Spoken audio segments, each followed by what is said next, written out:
I'd like to call to order our March 18th, 2026 Palisades School District Board of Directors meeting. If we could all stand and salute our flag. I pledge allegiance to the flag of the United States of America and to the republic for which it stands, one nation, under God, indivisible, with liberty and justice for all. Tina, would you call the roll? Director Vera? Here. Director Freeman? Here. Director Caldwell? I'm here. Director Landis? Here. Director LeBlanc? Here. Director Nielsen? Here. Director Ott? Here. Director Ramos? Here. Director Wenzel? Here. And Superintendent Dr. O'Connell. Present. Okay, I would like to start us out before we begin. I'd like us all to stop for a moment so we can pause for a moment of silence tonight to honor the memory of our friend and a former board member, Denny Smith, who passed away earlier this month. As many of us know, Denny served on our Palisades School Board. We counted about 14 years from 1997 to about 2011. And I know he and Pidge often watch our meetings from home, and certainly rooting for Palisades every single time, sometimes rooting for us, and certainly sometimes setting us straight when we needed it. Denny will certainly be remembered as a pillar of this community. He spent much of his life in service of our community. And he will absolutely be missed. Please know that we send, as a board, as a district, our deepest condolences to Pidge and all of Denny's family. And know that we are here for your family, just like your family has been here for this community for many, many years. So with that, I certainly welcome, if anybody wants to say anything, I'm happy to take a couple of quick comments in honor of Denny before we get started in earnest. Of course, I served with Denny. I know Denny was dedicated because I know there's a lot of times he was at meetings and he could, but he was always here and he was always involved. Appreciate Denny very much. Thank you so much. Yeah, I agree with that. He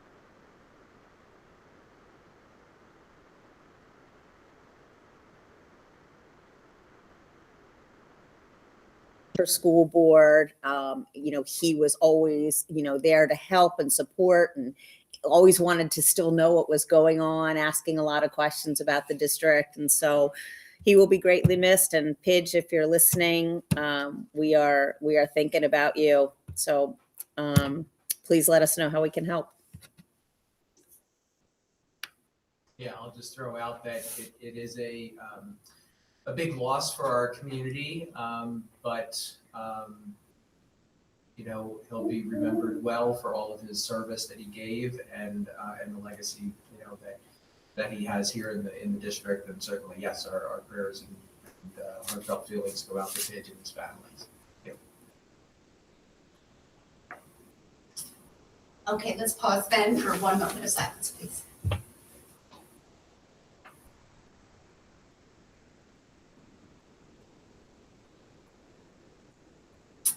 Thank you. With that, I think he wants. Yeah, Sylvia, I Yes. just heard I just heard the owl hoot. So is it off? Did it go off? Yeah, I don't know. Sorry. Unless, but I'm glad you heard it because I thought I was hearing things. No, but the light isn't on anymore. Okay. Just heard the owl hoot. Yeah. Bit of a board insight joke with that owl. Okay, do I need to pause or be okay? Continue. I just heard it click back here. All right. I'll go ahead. That's good. That side of the board is always bad. No. Okay, by way of announcements, an executive session was held on Wednesday, February 25th, 2026 at 6:15 p.m. to discuss legal matters. An executive session was held on Tuesday, March 10th, 2026 to discuss legal matters. And an executive session was held this evening, Wednesday, March 18th at 6:30 p.m. to discuss personnel matters. All right. Moving on then to our district recognitions and presentations. We've got some good ones tonight. We do. I am just delighted to share that we have a recognition, which we'll get to first, and then the presentation from our Upper Bucks County Technical School. But first, I just want to congratulate and welcome on up Brian Gilbert to come on up, but also Grace Snyder to come on up, and her amazing accomplishment that you're going to hear all about momentarily. Congratulations. And now to Brian Gilbert. Good evening. Hello? Is that okay? Can you hear me? Should I wait for the mic? Yeah, it's up. And looking over. All right. So good evening. So yeah, I have the privilege, and usually once in a lifetime, once in a decade, to honor something that a Palisades student's only one of 13 in the state. We're fortunate enough. This is the third year in a row that we've had an athlete, a female wrestling athlete, that has been one of 13 in the state. And I don't want to steal their thunder because these guys have worked with Bryce all year. So Coach Magdich, Coach Snyderwin, can you guys come on up? And they're going to tell you how this came to be and what we're honoring Bryce for tonight.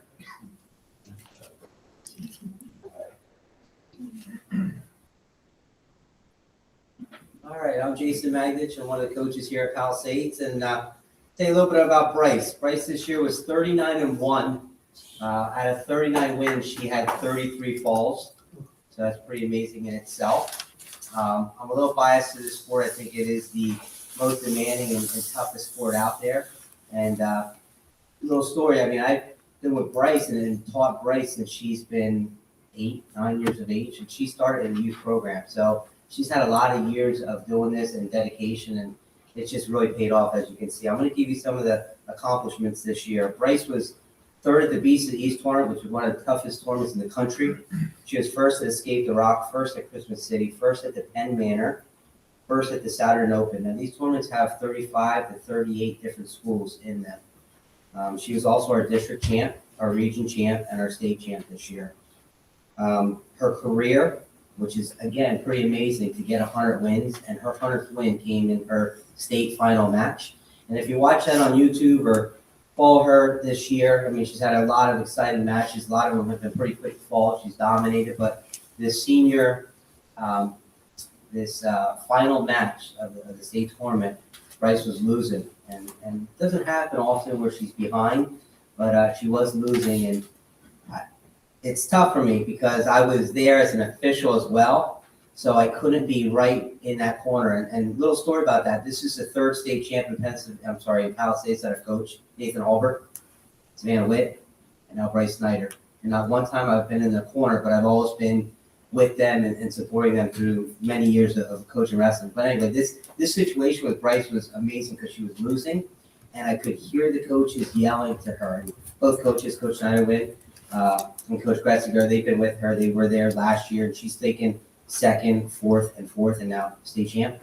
So I'm off to the side with all the officials, and I'm like, oh, let her up because she was losing, and we wanted her to let the wrestler up so she could take her down for the win. And I was like, why aren't they telling her to let the person up?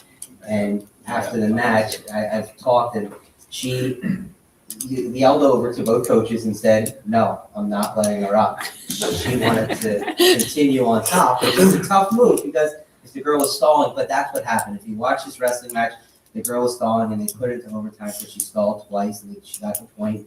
Bryce went into overtime, and at that point I felt much relief because I knew once we could go another minute, we were fine. And at that point, Bryce not only took the wrestler down, she actually pinned her. And Bryce ended her career with 100 wins with that fall in the finals. And out of her 100 wins, do you know how many times she had falls?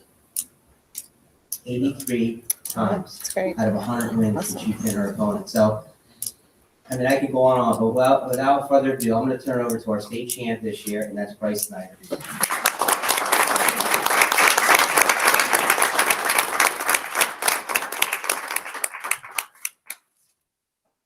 don't have much to say, but thank you, everyone. This is a huge accomplishment to my high school career. That's awesome.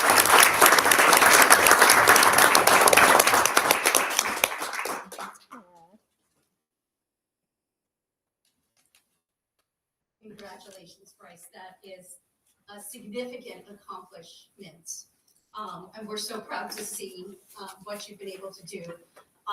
And so proud that Palisades has really been on the cutting edge of girls wrestling. I just saw my son's college just added girls wrestling. We're starting to see a lot of college programs pop up.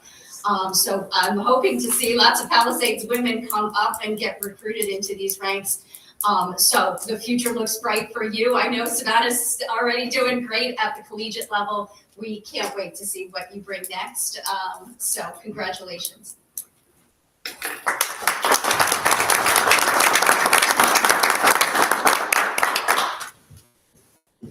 Okay, I'd like to invite Dr. Mike Herrera and his team from Upper Bucks to tell us about Alphonsus. Okay.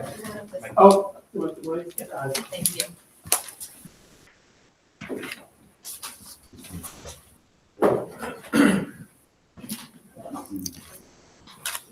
Bryce, congratulations. You beat Upper Box student too. We wish we had some NIL monies. This would be a perfect opportunity right now, but you want to just go back one thought? So we appreciate coming out. Isn't Upper Box a beautiful school? We just had Ernest Trey Hedrick. He's on the State Board of Education with the CTE track. We invited him, just simply amazed at our programs, our students, and our teachers. So it's great to not only celebrate the accomplishments when we come back here once per year, we're just so proud to be part of this wonderful community. So we've had a lot of accomplishments and success. None of this would be accomplished without your support. I'm here today with Steve Kern, our amazing business manager, and Lisa Walk, who's the architect of our School to Work program, for a quick presentation. Again, thank you for everyone. Our priorities are the same. We just simply want to be the best technical school in the Northeast. And we're really striving for that. We've had an opportunity to present our programs on the national stage, which has really put Upper Box on the map. Thank you, Steve. Again, those are the goals. Lisa? So we just wanted to share that we had taken a lot of students to the district competition in their respective trades for Skills USA. And we had a lot of gold and silver medalists, the most out of all of the competitor schools that we were going against. So we finished top performing school as the top performing school, securing the highest number of gold and silver medals. Gold medals are direct qualifiers for state and national competitions, proving that Upper Bucks programs meet the highest industry standards. So it was a great time. It was the majority of the competitions were at Ag Hall in Allentown, and that was back on February 4th, and the state competition is in April in Hershey. So now comes the dry, boring numbers part. So we started our budget way back in the fall, as we have to, at the Career Tech Center.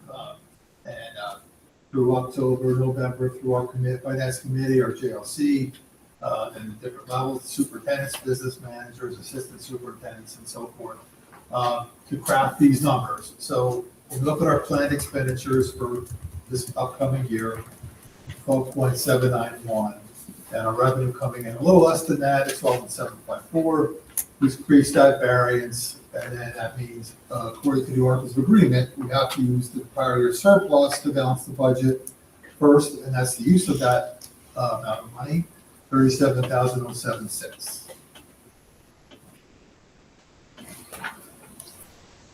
You good on this one? Yeah.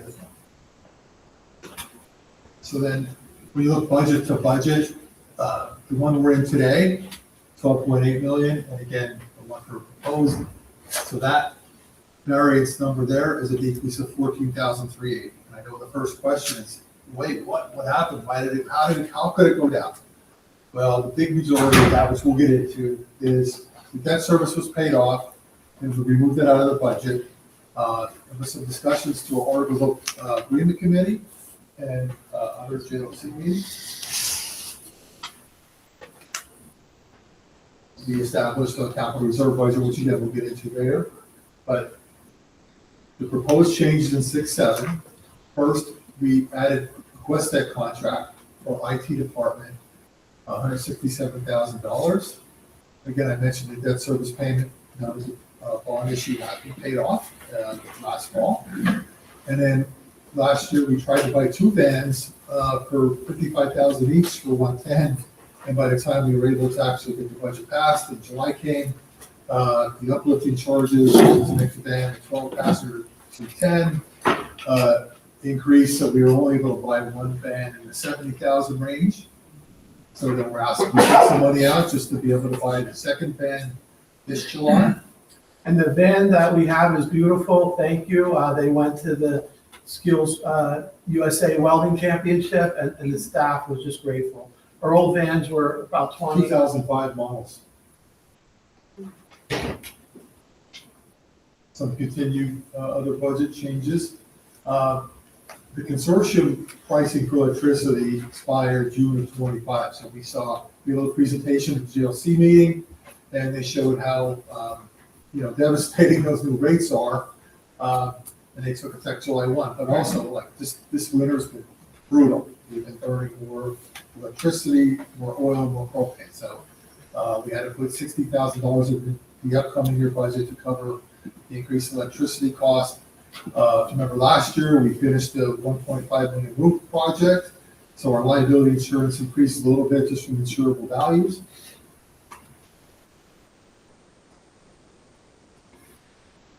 And this is where it gets a little confusing, and I understand that part.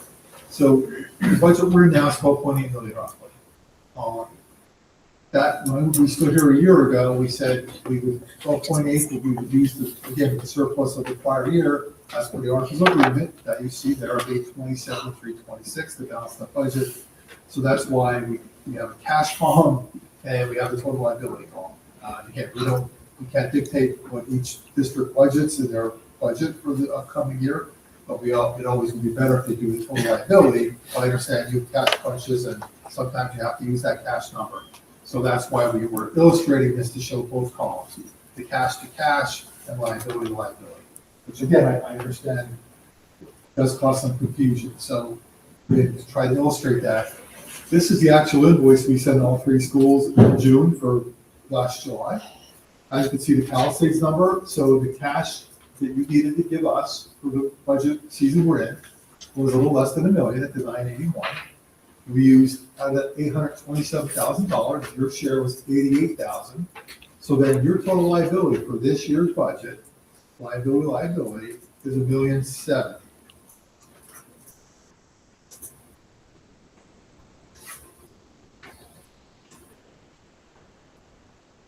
And again, I outlined that we took the 10.2 million of the total budget. We took the debt service out, which remained at 9994 number as our baseline to calculate the revenue from the schools. Similar to what you use for your assessed values times your millage rate to get your revenue when you start your budget season. So again, 12,791, revenue sources came in at 12,754, creating that need for $37,000 come from the fund balance as per the Articles of Agreement. And just the point of illustration, the December meeting included using 272,076 of the fund balance, which was decreased obviously by this 235, which I mentioned earlier, we used to create a separate and distinct capital reserve budget.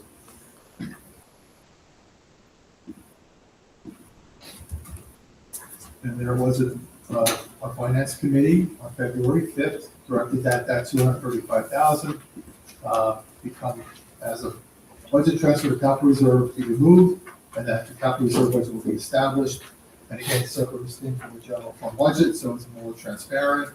And again, this came from a lot of articles of committee discussions on how expenditures for capital items are used.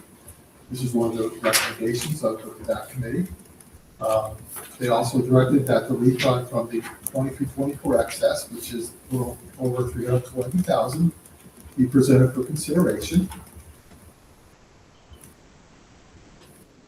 And then that leads us to the February 19th regularly scheduled DLC meeting where they did approve the budget that you're seeing tonight, as well as the capital reserve budget, as well as the refund of $322,820. This shows the breakdown of that refund. So for Palisades, a little less than $35,000. Your percentage of the 10.84, which was last year's percent of that year. Again, for some new board members, a refresher for existing, I put the actual language from the Articles of Agreement in here so everyone can see exactly how we calculate. And then here's the actual 5-year ADM, average daily membership. You can see your percentage went up slightly from 10.71 to 11.23. You can see that reason back in 2021, you had 63 average daily membership, and that's climbed to 123. So a big jump in that 5-year span. We get this data right from the Department of Ed, and they use the 3 decimal points. So just as if someone's looking at the other slide and see, well, that doesn't seem like it adds up right. These are where the math comes in, because we have to use the 3 decimal points like the Department of Ed does. So then, if everything would pass the way we have presented, then your invoice this June for July, you would see that 1.122 number, the credit of the 37,000, your share would be a little less than $4,200, becoming the total liability for 6/7 of 1,126,404.16, which we would recommend if that's the amount you put in the budget, so that a year from now we could just say total liability, without the confusion of the cash to cash. And this, I apologize, it's very busy, it's very color coordinated here, but some of the feedback we received was outlining again. We talked about this cash versus cash, liability versus liability. So we did that with the red and the yellow. And again, I do have hard copies for you of this PowerPoint as well. It makes it easier than seeing it on that screen. Because even my eyesight, it's hard to see it. And this kind of gives you the breakout of the map.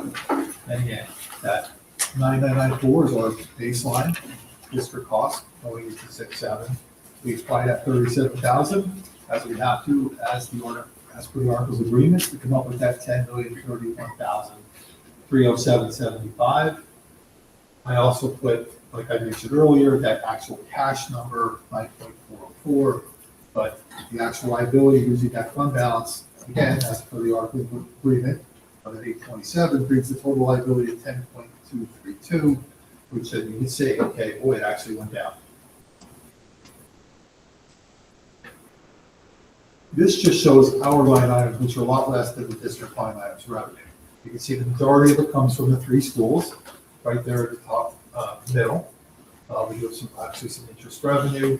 We've got our vocational subsidy, which again is ADM driven. So the more kids come to the tech school, the more money we get from the state, less money we need from the 3 schools. Same, we get to subsidies just like you do for PEASER, Social Security, some equipment grants, which have been fruitful. Carl Perkins, just a little over 152,000. And that's what derives that 12.7 million figure, which we wish was that if it was 37,000 higher, we wouldn't have to use any of that fund balance money, but unfortunately, a little shy, and we had to use that 37,000. When we look at our expenditures, these are the major object codes, like 100 salaries, Nexus benefits, professional services. So as you can see, our tech department, that's why the salaries are very minimal, and the benefits actually went down. We have 2 staff members that we contracted out with QuestTech, which saved us some money. And that's why professional services, why that go up so much? Well, that's that 167,000 I mentioned earlier. Our property services are basically maintenance and repairs. That went down somewhat in that category because the state object codes, they came out with a new code they wanted for leases as object code 913, which is on the bottom there. When you see the debt service principal transfers, the debt service interest due fees, that number is where the leases are now captured. That's why that line item property services went down. The next other services insurance is our liability, which I mentioned earlier, for our insurable values. General supply software books, they're the major categories in Object 600, but it also captures 620 energy, which is what I meant earlier about the electricity. So that's also captured in the 600 series. Equipment went down because of what I mentioned earlier about the 2 vans. We just need to buy one more, so we dropped that down to $30,000. Again, the debt service is paid off, so we just have a little bit of money looking down there. And then the debt service principal transfers again, because we took that amount out of the budget for debt service. That's, you see that big reduction. We kept reserve at 135, and that again derives to 12.791649, an overall decrease of a little less than 15,000.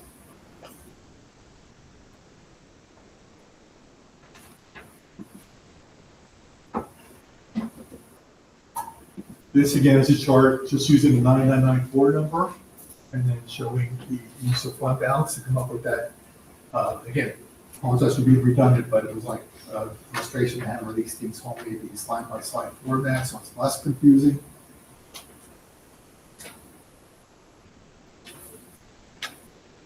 And this is probably the most important slide because everyone just says, just show me the bottom line number. I don't want to see everything else, just what do we owe?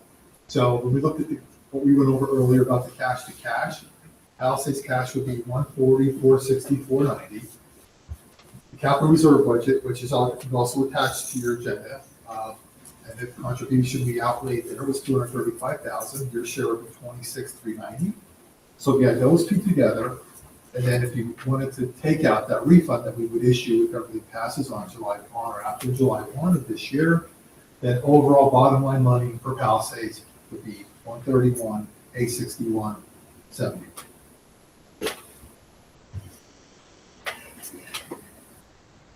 These are just some other factors, again, similar to your budgets, but with the Peasers rate, actually, as we start this in October, November, the Board of Trustees for Peasers did not act until mid to late December. So by the time they established that rate at 33.59, we already had the other rate, the projection was last year. So a slight savings that'll happen, but the reason why we don't adjust it down is because the second part, we have to, again, go by a first look at our healthcare back in the fall.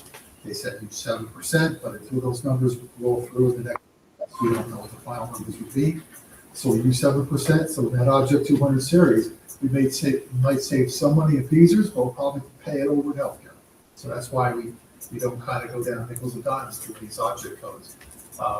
Perkins, I mentioned earlier, a little over 152, we wish that was, more, so we appreciate about the 152. The subsidy again is presently 1.162 million based on a 23-24 ADMs. And we are estimating this again, a conservative number of 1.2 million, which when the Governor Shapiro's budget came out, was right below that. And again, that would be adjusted because by the time that happens next year, these ADM numbers. So we definitely get the 1.2 number, if not more. I mentioned about the van, and then again, I mentioned about 5 times already about the 9.994 million.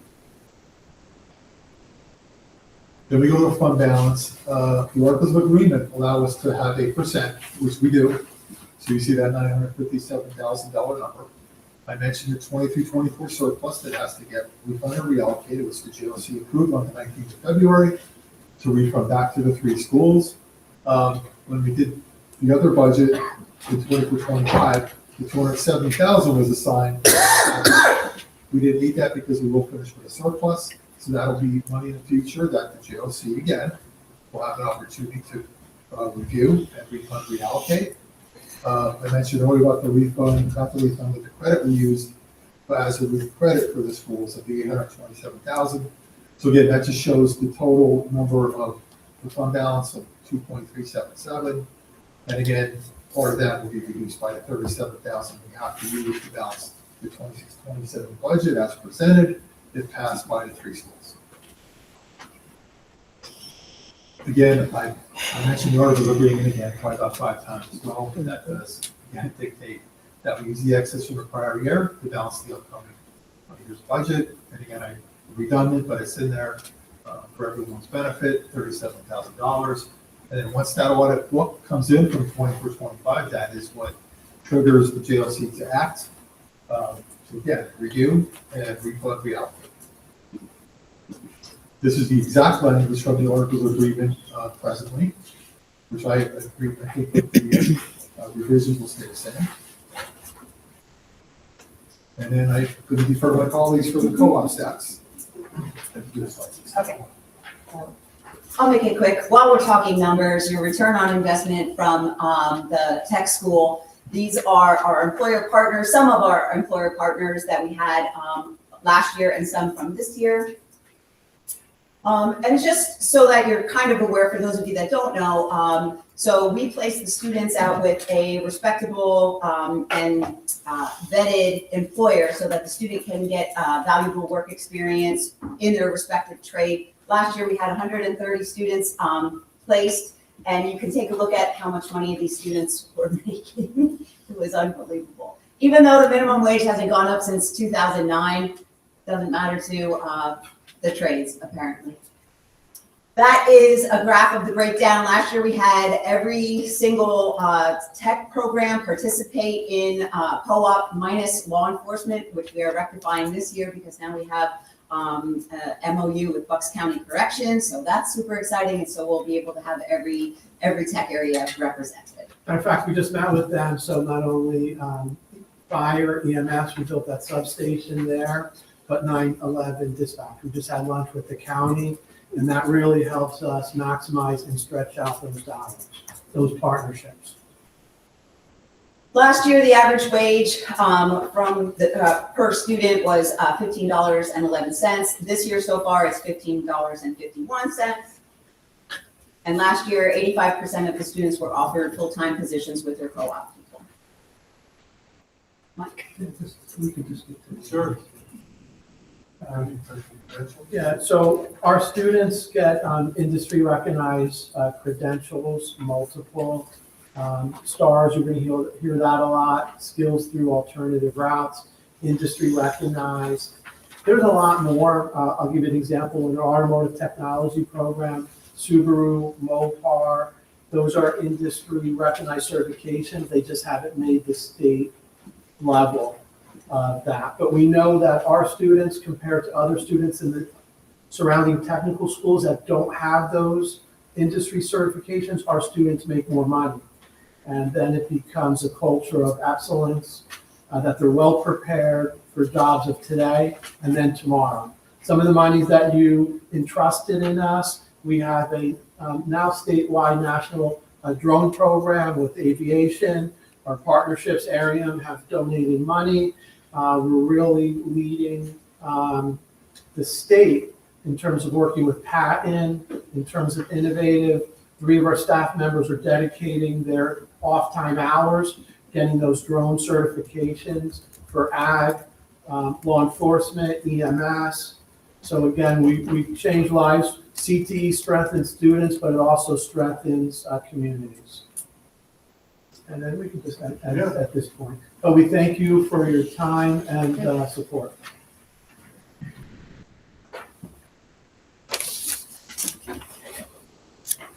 Thank you so much to our tech school and our JOC members who I'm sure have worked very, very hard with you to put this together. I know we'll have a committee report after, but why don't we open it up to the questions since they're here at the mic if anybody has any questions or concerns. Sounds like a good time to do it.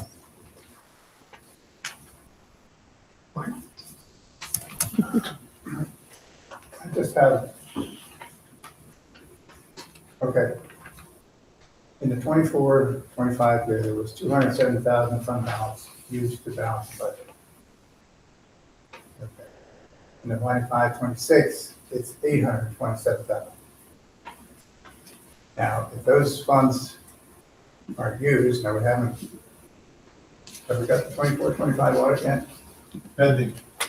Okay, so once we get that audit, we will know how much of the 270,000 was used. And at that point, some will come back in the district. We did not need the 270, so you're going to see a substantial number there, probably in the range of 800,000. And then if we can get the audit back for the 25 to 26 year, we will see some return of the fund balance at that point. Yes. So again, we don't know what it is because we don't have the audit yet. every day, we try to save every dollar we can. So if there's money left, we try to leave it there. So then, the GOC can decide what to do with it. Okay, thank you. I did want to review the capital reserve budget, but for some reason it's not showing up on the screen. If your IT people could help me. It's online, but it didn't come up there. This is on my screen. Or is that-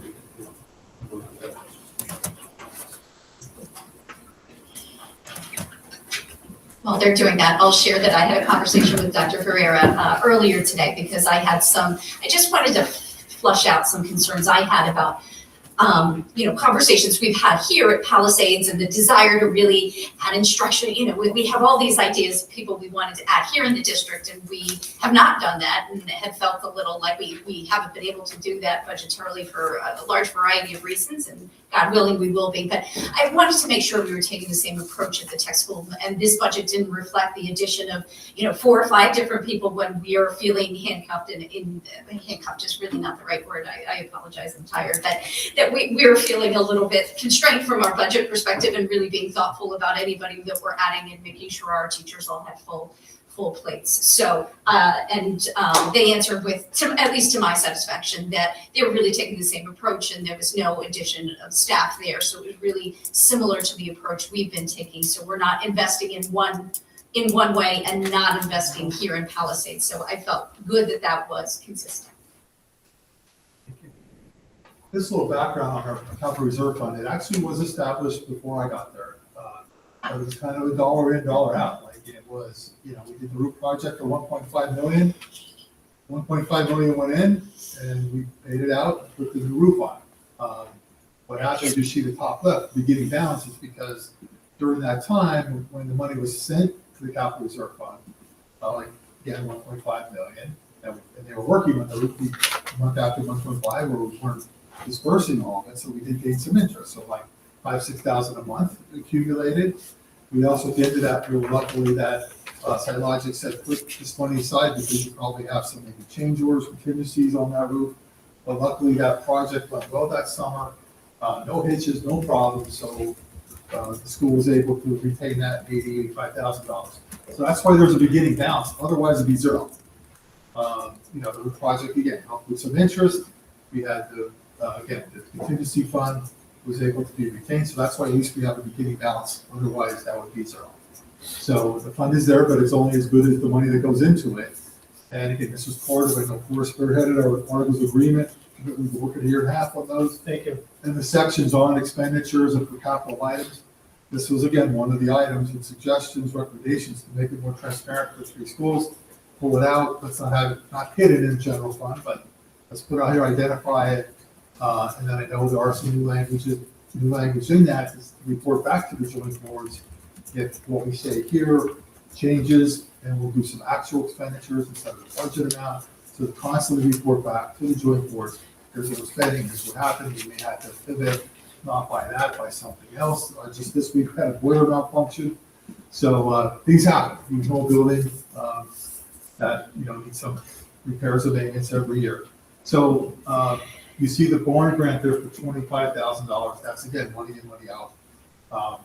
That we're hopeful we did get funded for that. We haven't seen the money, so but that's there.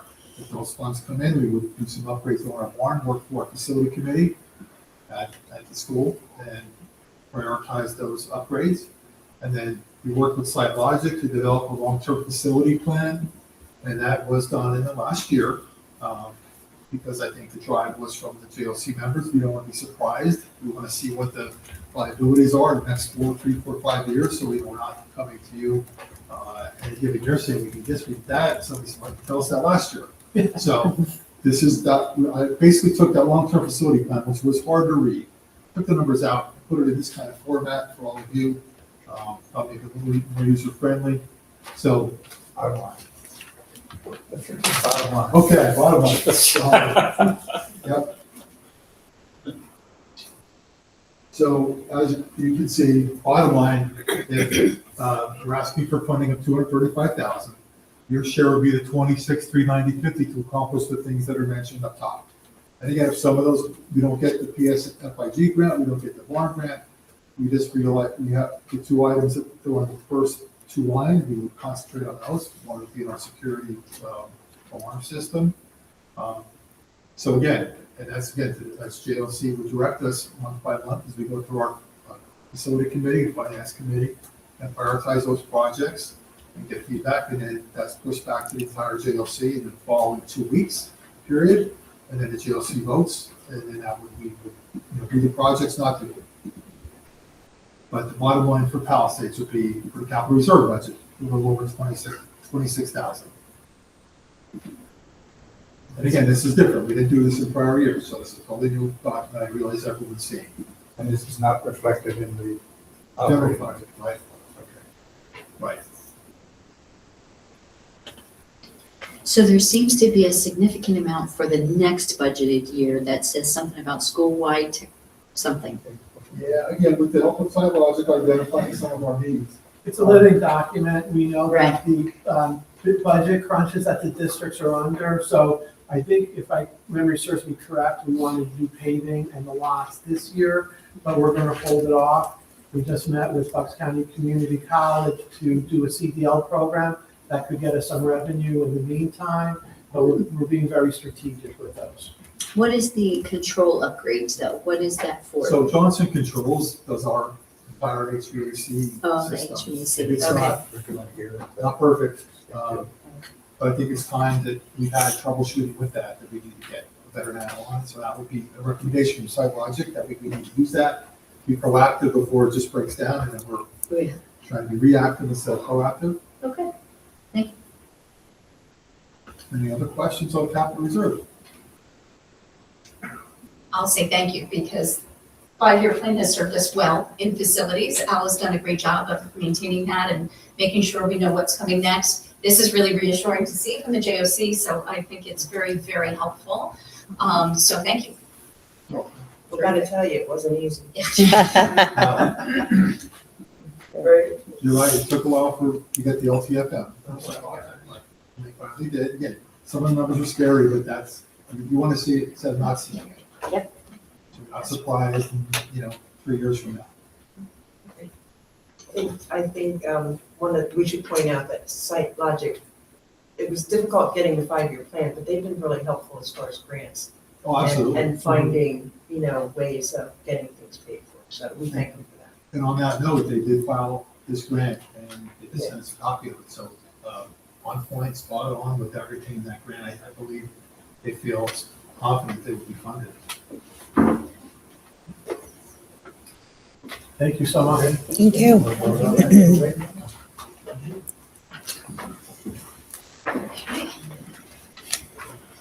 Who's got the coffee? All right. Moving on then to our committee reports. Dr. O'Connell. Thank you. I have several updates. One of them is related to our community meetings that we've been having. So during our 5th community meeting, a team of Palisades folks and pastors from our community churches decided to partner with the Opportunity Council to provide meals to families. The Bucks County Opportunity Council hosts Fresh Connect Palisades year-round on the 1st and 3rd Thursday of every month from 11 to 12. It's a drive-through food distribution open to anyone in the community. There are no income documents required. Families register once, either ahead of time. I don't want to miss what's coming by, but. I know. Looks delicious. Enjoy. Can get it soon. On Thursday, April 2nd, during spring break, we will host our regularly scheduled distribution of additional items available to families. We know that when school is in session, access to meals is becoming a challenge for households. So we are especially glad to be here that week. In addition to our regular distribution, we will provide backpack meal kits for students.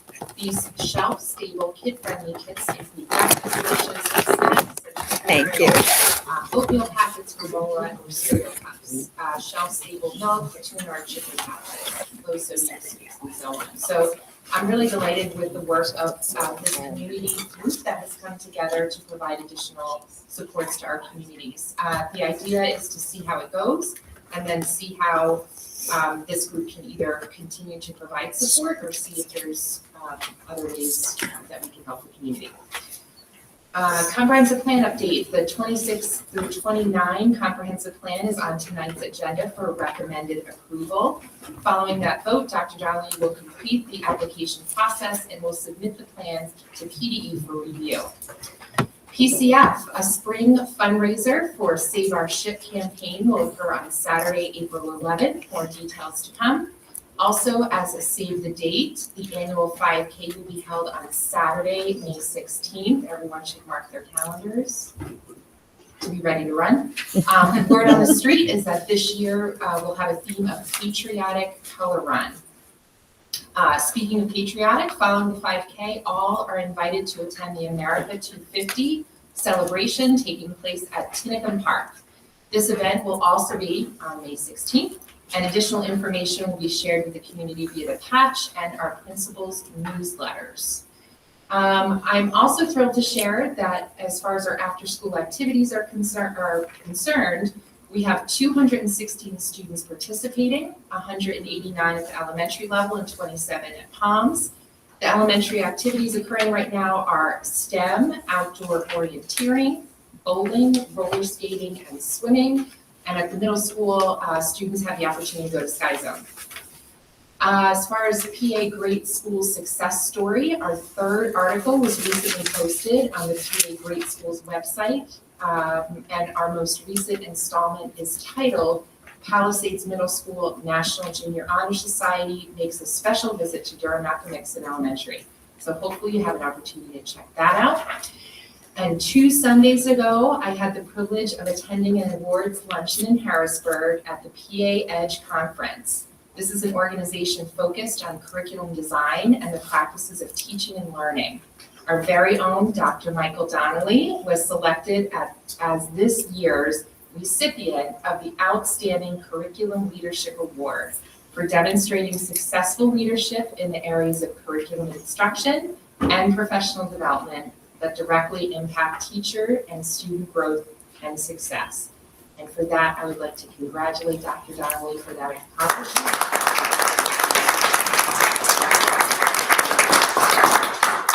And that concludes my report. Thank you so much, and we lauded Dr. Donnelly at EPS, but happy to love him again, so congratulations. It's just wonderful to see.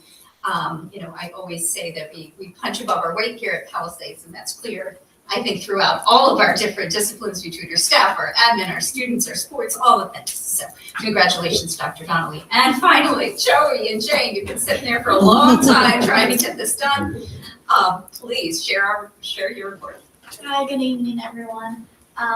Starting off with the high school, so Anything Goes ended up going super well. It was amazing. All of the students who participated had an amazing time, and they're really sad to see it's over, but it had a great turnout, and it was a huge success. Our spring sports are now in full swing. The boys baseball team just got back last night from their spring training in Florida, and they had a really great time. And then our girls flag football team, we started our first season as a varsity sport. We're super lucky to have our very own athletic director as our head coach, Gilbert. And last week we had our first scrimmage against CB South. We ended up winning. And then our first game is tomorrow night at 6 o'clock home against Boyertown. So we hope to see everyone there.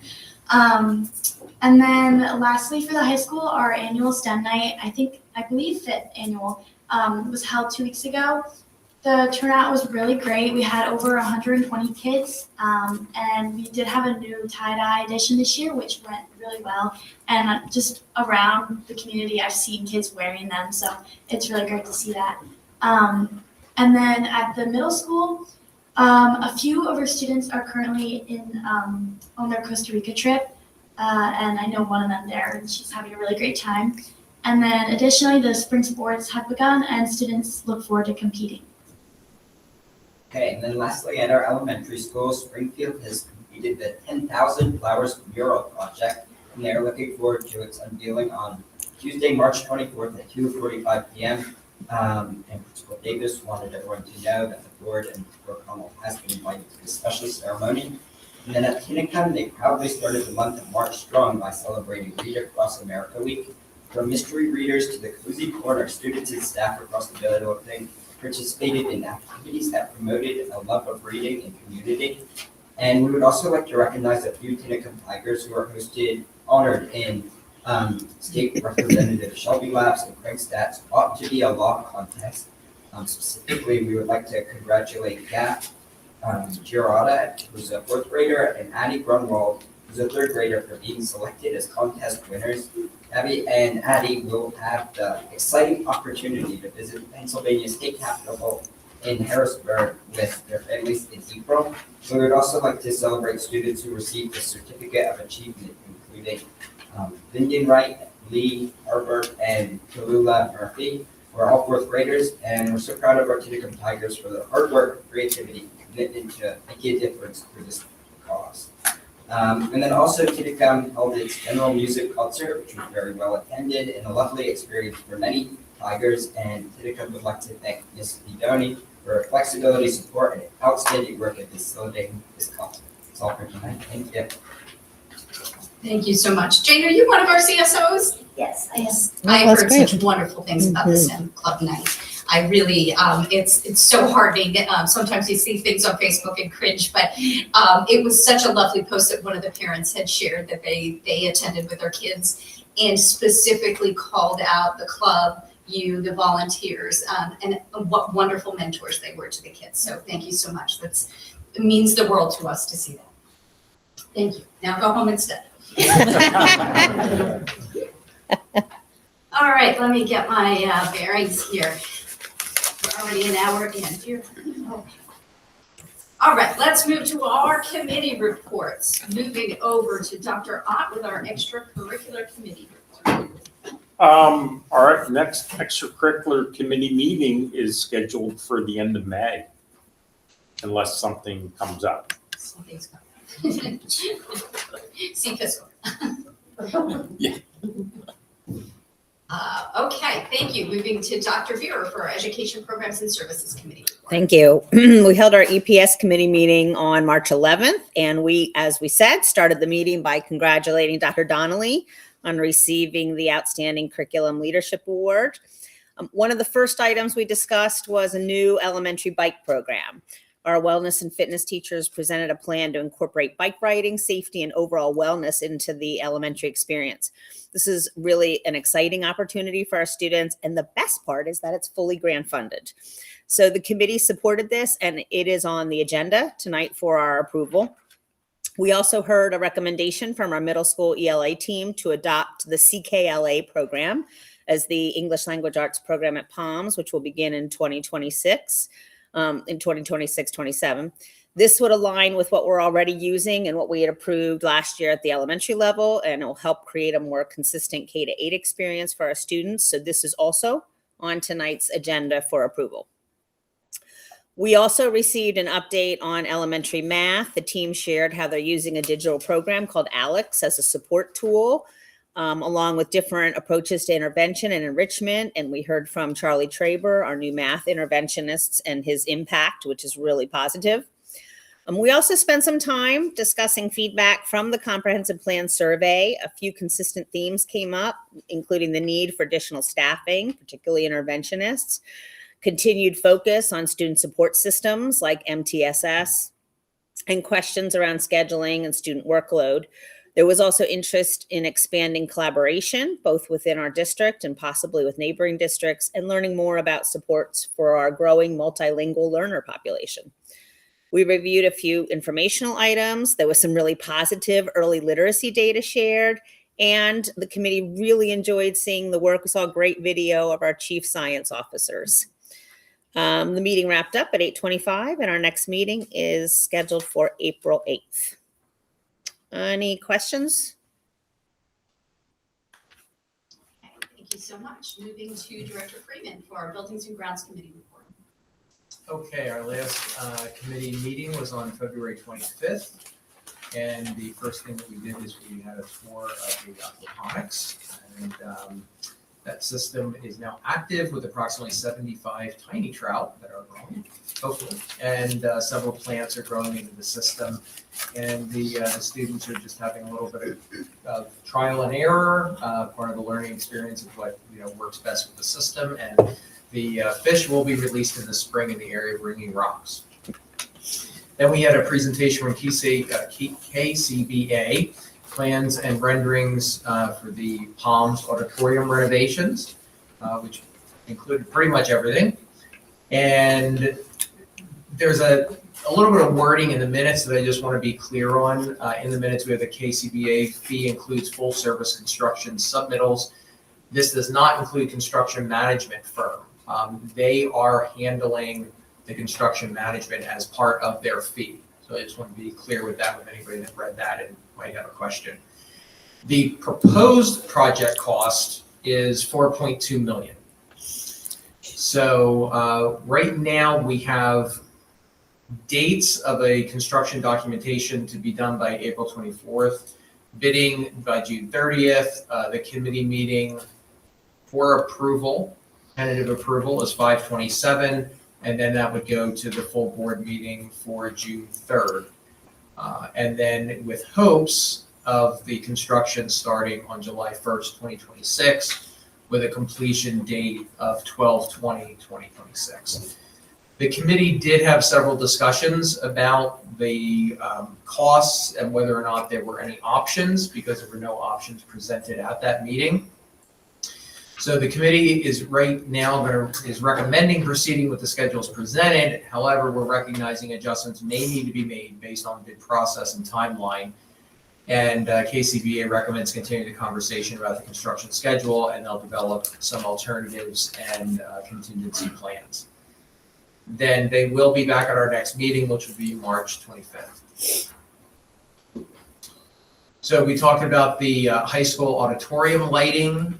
Starlight did not provide us a quote for that meeting, so we decided to move forth with Blue Chip, and that is on our, so the committee is recommending that we proceed with the Blue Chip auditorium lighting. And then summer capital project approval, these requests are due to the lead time necessary for building. Both projects are below the cost that was included in the 26-27 budget. So the first is Springfield rooftop HVAC systems and the Palms controls for the HVAC system, and both of those vendors are CoStars. So the committee is recommending approval of both of those letters of intent for both systems, and they are on tonight's meeting. And then we had some updates regarding the sewage treatment plant, the Tinicum water tank, and the emergency generator at Durham Knox and High School. And our next meeting will be next week, March 25th at 7 o'clock, all over. Okay, thank you so much. And over to Director Ramos for our Fiscal Oversight Committee report. Good evening, ladies and gentlemen. We met on Monday of this week, March 16th at 9 a.m.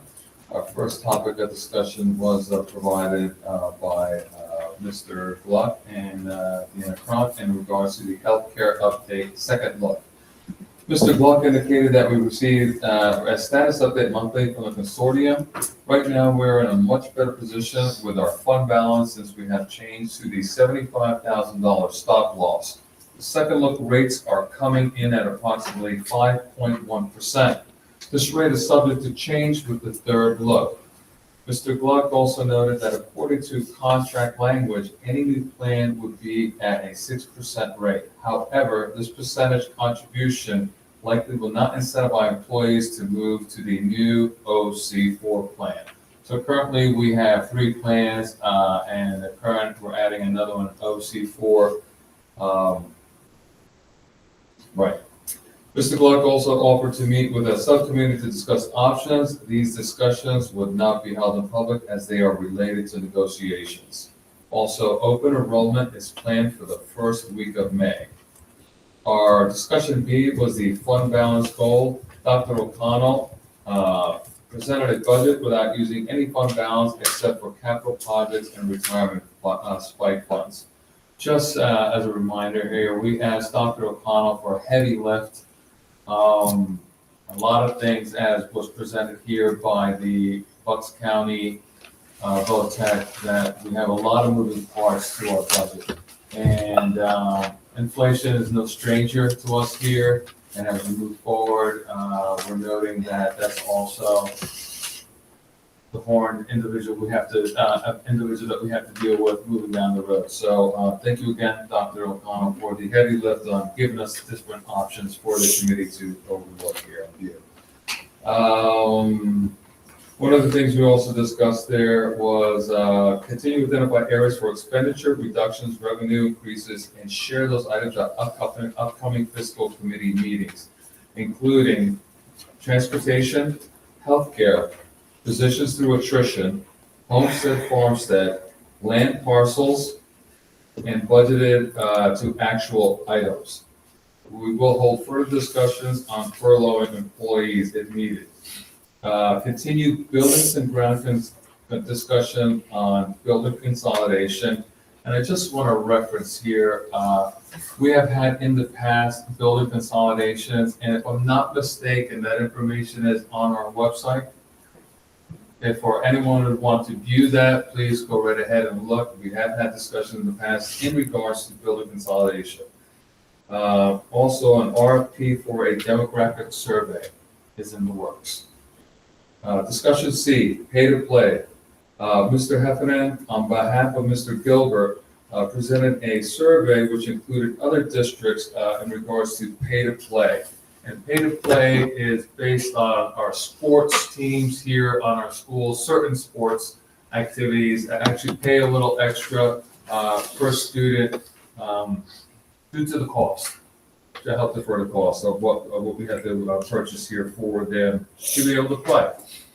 He asked the board if they would like to continue using pay to play. The fiscal committee recommends continue the current pay to play structure and discussing procedures for collection at an extracurricular committee meeting soon. Discussion D, BCIU mid-year reconciliation. Costs are running lower than anticipated, which is a good thing. Action E, MOU third-party vendor. Extension of a current MOU to use a third party to fill any highly qualified instructional assistant, paraprofessional, or personal care assistant positions that aren't filled. This will be up for approval this evening. Action F, Title IX pool counseling. Agreement with Sweet Stevens and Katz & Williams to provide access to member-only pool counsel at a rate of $3,000 per year, includes training and counsel.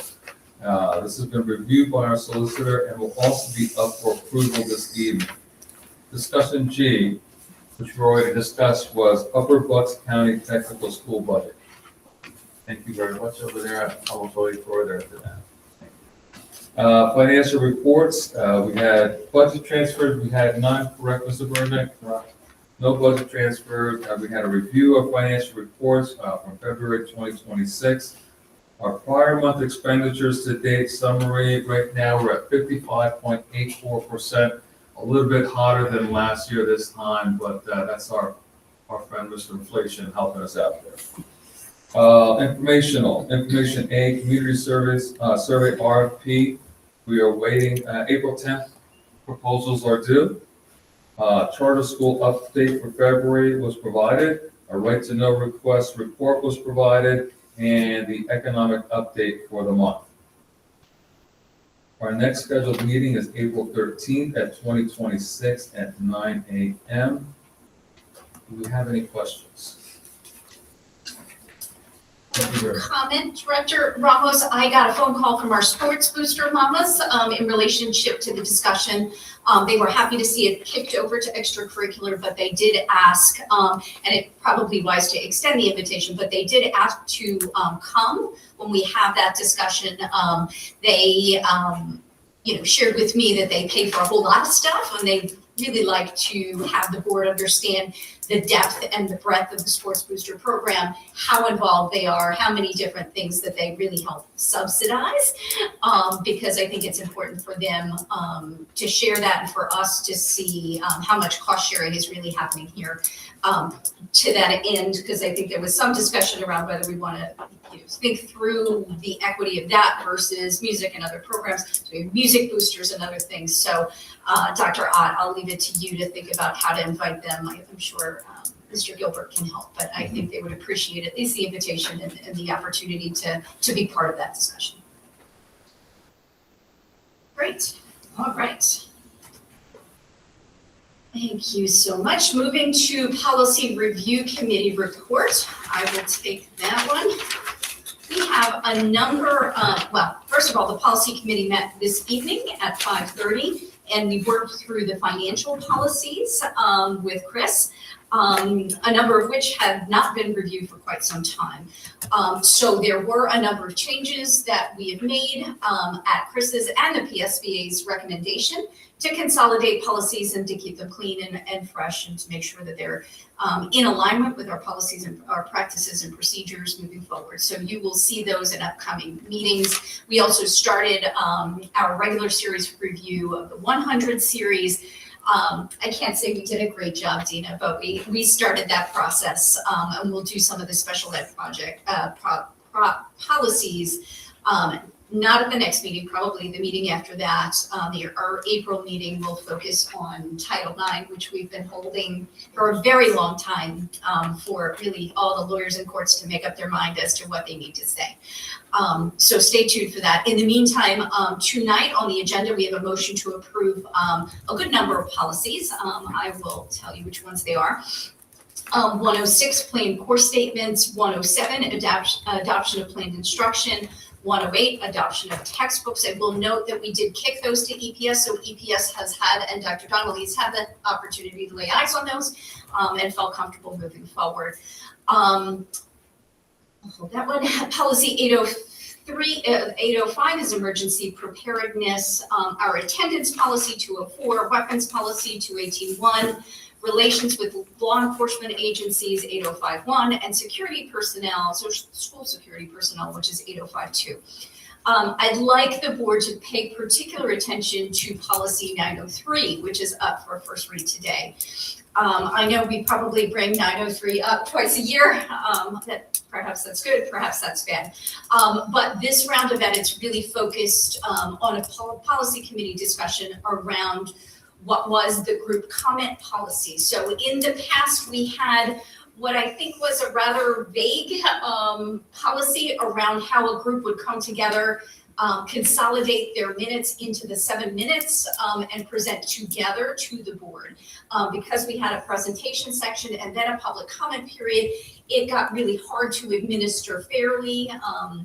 So we have made edits to clean that up. So now we are relabeling our presentation section to district presentations. So those are presentations limited to those that are coming out of our agenda items, coming out of our committee. So very, very narrowly focused to those.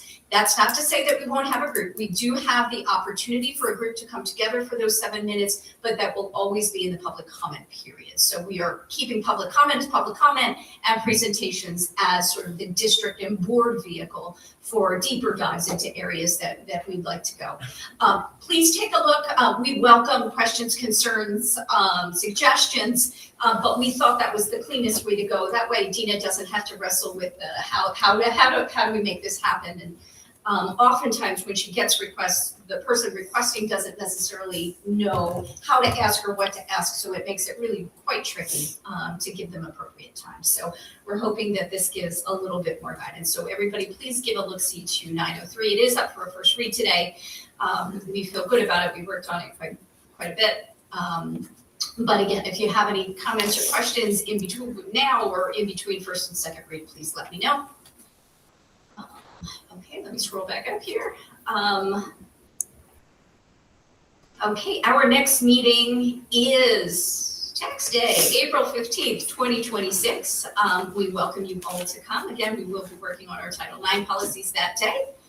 And that's it for me. Any questions? Seeing none. All right, we'll move over to our Upper Bucks Joint Operating Committee for the tech school.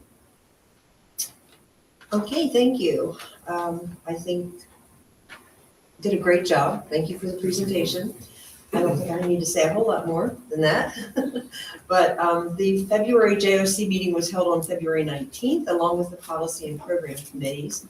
The facilities and finance committee meetings for March were canceled. So I don't have anything to report on that. Our agenda tonight we are voting on the budget. And I think Stephen, thank you. That was a great presentation. I really appreciate how you keep the costs down and you're very frugal in your expenses. So thank you for that. So our enrollment update, February 16th was the application deadline. I think that's what they had said at the meeting. And May 12th is final placement. Currently, Palisades has 130 students at Upper Bucks with 12 out on co-op. Correct me if I'm wrong. Okay, and then Penn Ridge has 398 students and they have 42 out on co-op. Quakertown has 376 students with 53 out on co-op. And that was from the last meeting, which is a month ago, so that could have changed. Our agenda included, and Mike did mention, Dr. Herrera did mention this and as he was speaking to us, but I was really impressed with this. It included a Bucks County Correctional Facility MOU, and we approved it on the agenda. The MOU is a shadowing opportunity for students in the law enforcement program to gain a greater understanding of a career in the correctional setting. We had a representative from the correctional facility explain what this entails. And I just felt this is a new and really exciting opportunity for our law enforcement students. And thank you to Lisa for pulling this out. She's amazing. She pulls so many things together. She is such a great asset to us.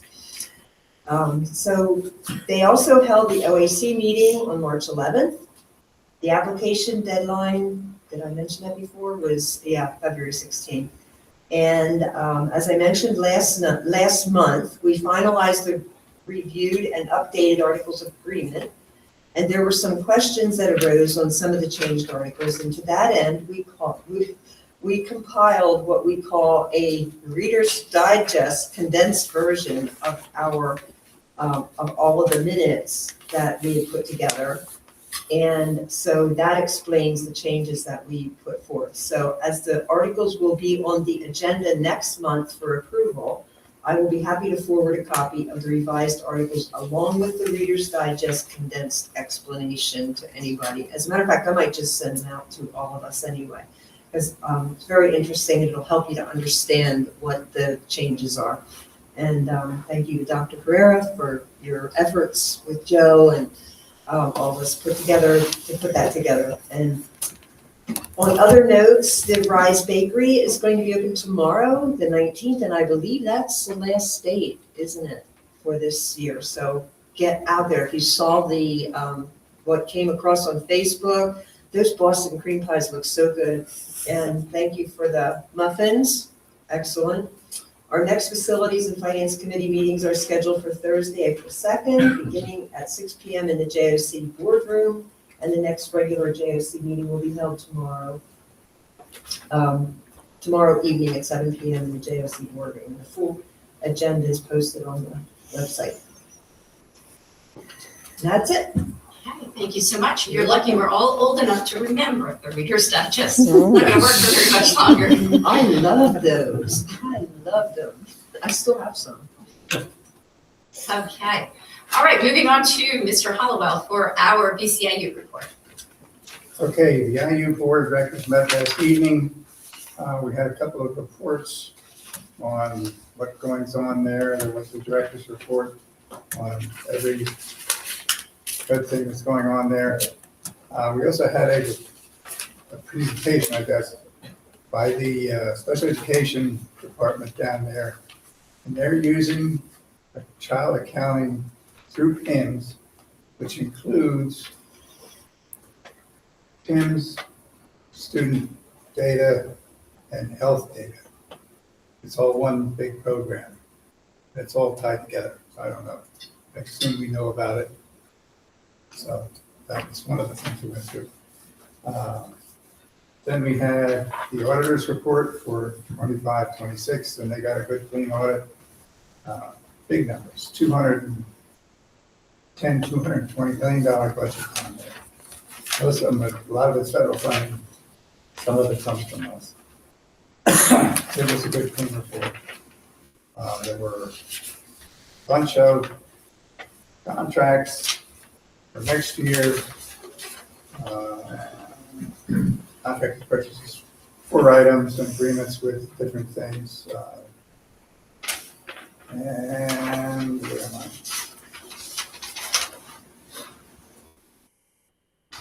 Yeah. They're for service invoices. Building classes. No, I should know, I should be able to read my own writing, but included in the agenda is a legislative report put out by our assistant director down there. It's very comprehensive, it's something we should look at. All you have to do is get to the IU site, go to the minutes, and it comes up under Word docs. It's public document. Very interesting. The legislators are meeting probably pretty comprehensively in June to do their budget. I don't have any expectations, so it would be nice if they get it done by the end of June. Other than that, it was pretty straightforward. Next meeting is next month. I'd be speechless with their work ethic, but I'll keep my mouth shut since we're in public here. Okay, moving on to our PSBA liaisons. I have it Okay, tonight. great. Okay, so, it's not too much going on right now, but they do have the Pennsylvania Education Innovation Awards are accepting nominations. And so the awards are presented by the PSBA Institute, and they celebrate visionary leadership in public education. And that's been going on since 2017. And the awards have honored school boards, administrators, and teachers who drive innovation and excellence in Pennsylvania's public schools. And nominations for the awards are open through the end of July. Winners are recognized at the annual PSBA, PASA, and PSBA School Leadership Conference. And along with that, they are also looking for presenters and performers. Anybody so inclined? But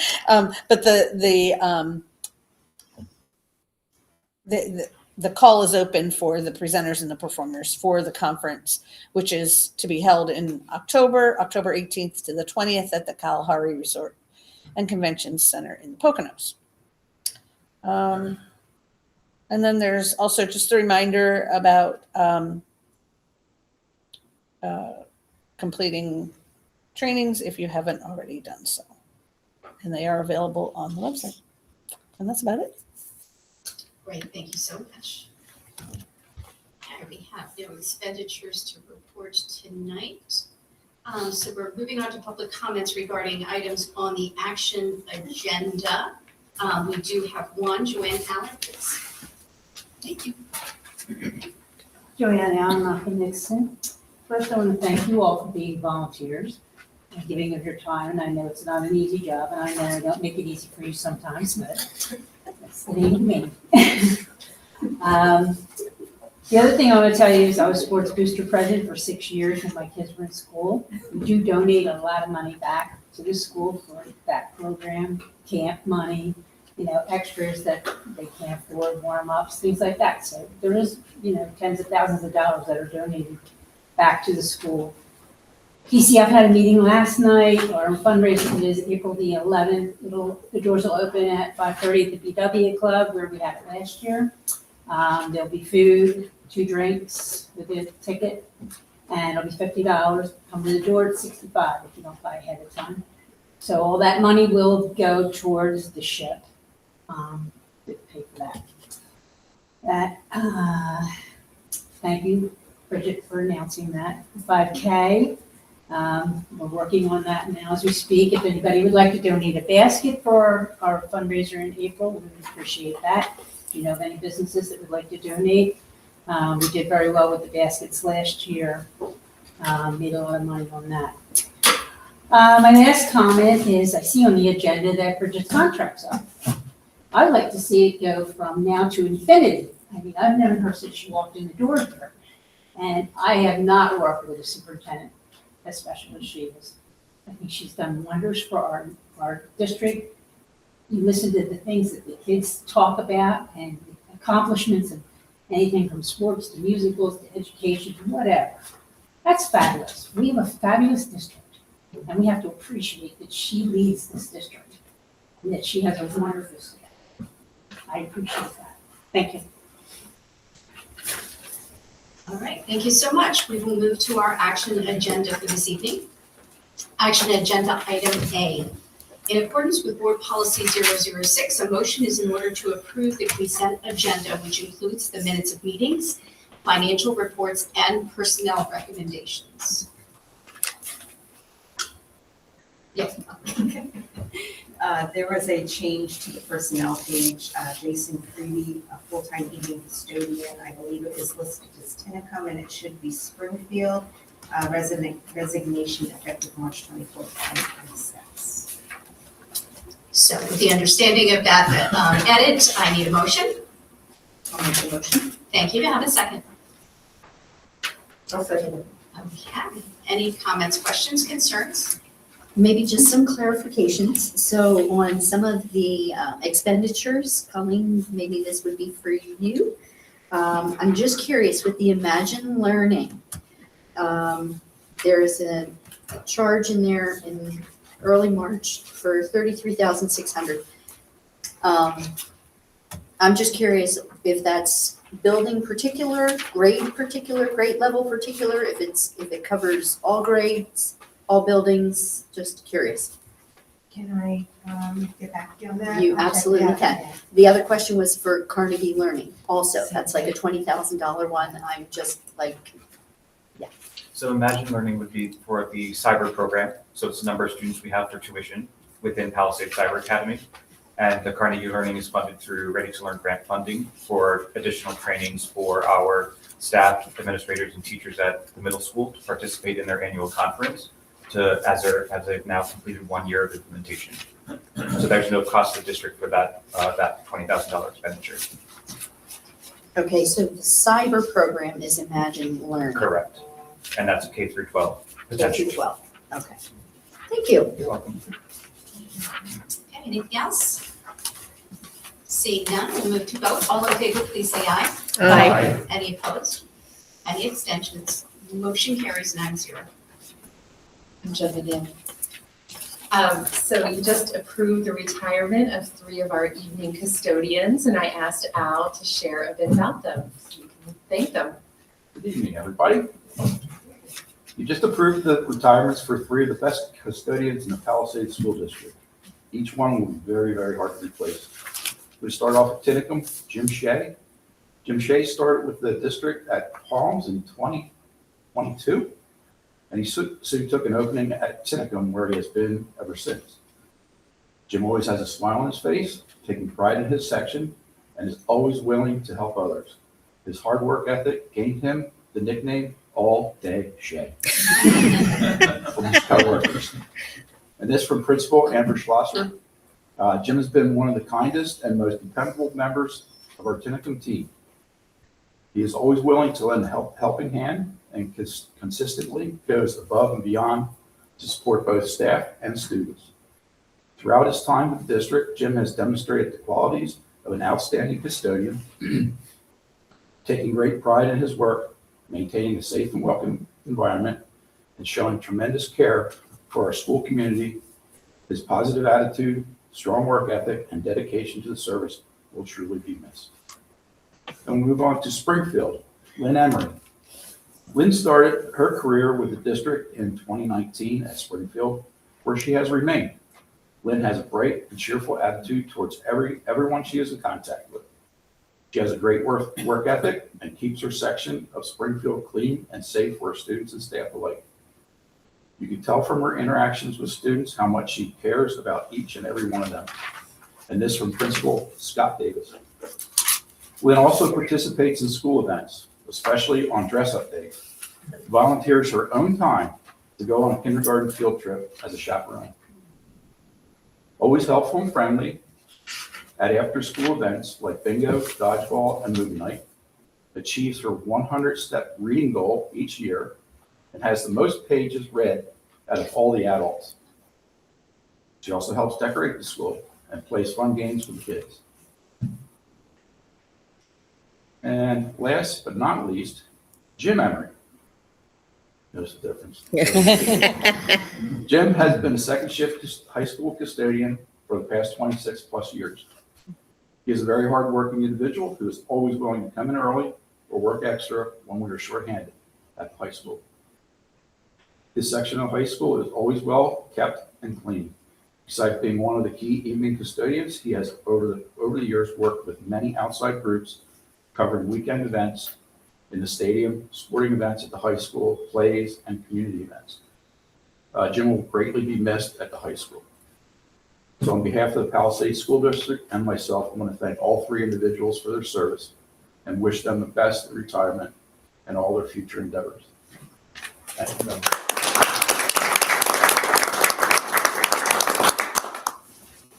Thank you so much, Alan. Congratulations to all. Thank you for your service to the district. I couldn't help but notice as Al's talking about the work ethic that he's talking about, juxtapose that with what we just heard with the legislative session. So please let all day Shay know that I will vote for him down in Tinicum to get up to the Pennsylvania legislature. Sounds like that's exactly what we need. Okay. Moving on then to some roll call votes here. Action agenda item B. A motion is in order to approve the 2026-2027 Upper Bucks County Technical School budget as described in the attachment on board docs and presented this evening. A roll call vote is required for this motion. Can I have a motion, please? I'll make the motion. Thank you. Have a second. I'll second it. Wonderful. Any more questions or concerns here? If not, Tina, will you call the roll call? Director Beer, Yes. Director Freeman, Yes. Director Hollowell, Yes. Director Landis, Yes. Director Nielsen, Yes. Director Ott, Yes. Director Ramos, Yes. sorry, Director Wendell, Yes. Director LeBlanc, Yes. motion carries 9. Motion carries 9-0. Thank you very much. Thank you. Congratulations, Thank gentlemen. you. Thank you all. Thank you. But we have one more. Action agenda item C, a motion is in order to approve the UBCTS proposed 2026-2027 capital reserve budget in the amount of $652,813 and the corresponding revenue contribution from the Palisades School District in the amount of $26,390.50 as described in the attachment, appended also to board docs and presented this evening. This is also a roll call vote. I need a motion. I'll make the motion. Thank you. Do I have a second? I'll second it. Right, any more questions or concerns? Seeing none, Dina, will you call the roll? Director Freeman, Yes. Director Hollowell, Yes. Director Landis, Yes. Director Nielsen, Yes. Director Ott, Yes. Director Ramos, Yes. Director Wendell, Yes. Director Beer, Yes. Director LeBlanc, Yes. motion carries 9-0. Okay. Thank you very much. Action agenda item D. A motion is in order to approve the memorandum of understanding between the Palisades School District and the Palisades Educational Association to allow a change to the collective bargaining agreement for the period from July 1, 2025 through July 1, 2025 through June 30th, 2028 in Appendix C, Section 12, sick leave as described in the attachment, which is also appended to board docs. I need a motion. I'll make the motion. Thank you. Do you have a second? I'll second. Okay. Any questions or concerns? Yes, I'm very concerned. I've gone back and forth in my mind on this quite a bit. I don't like changing a contract and adding the MOU to this contract. I just don't see the necessity for it and also the fact that there aren't any other districts in the county that have done this. And I don't really want to set a precedent, so I think I'm going to have to vote no. Anybody else? Okay. Seeing none, we'll vote. All in favor, please say aye. Aye. Any opposed? Yes, I would no, yes, what did you say? Cora. Any abstentions? Motion carries 8-1. Action agenda item E. A motion is in order to approve the PESPA third-party vendor memorandum of understanding that addresses the need for the Palisades School District to fill any highly qualified instructional assistants / paraprofessionals or personal care assistant positions that are that, I don't know if the verb is correctly tensed, but that are unfilled until June 30th, 2026. The MOU was reviewed by the Fiscal Oversight Committee at the February 16th, 2026 meeting, and the committee is recommending approval. I need a motion. I'll make the motion. Thank you. To have a second. I'll second. Okay, any questions or concerns? Seeing none, sorry. All in favor, please say aye. Aye. Any opposed? Any abstentions? Motion carries 9-0. Action agenda item F. A motion is in order to approve the reappointment of Dr. Bridget O'Connell as superintendent of the Palisades School District for a term of 3 to 5 years. I need a motion. I'll make the motion. Thank you. To have a second. I'll second it. Okay, thank you very much. And I will clarify, since I've got a few questions about this. So just want to clarify the procedures around this because it does appear non-traditional, but we have done this in previous cycles. So the board has until April 1st to communicate to Dr. O'Connell our intention to renew the contract or not. That's based both, I think, in statute and in the contract. So that is this vote. It satisfies that requirement under the contract. We have not completed the negotiations with Dr. O'Connell and have until the end of June to do that process. So we will be continuing that process. I understand that this is, it seems odd, but this is exactly the same procedure we used in 2021, and we have used it in prior years. So that's just to clarify where this is coming from. So with that, any other questions or concerns? I'll just state that I like to see things say what they mean and mean what they say. So I do hope moving forward that there's some way that we can clear that up, because I do feel that it is misleading.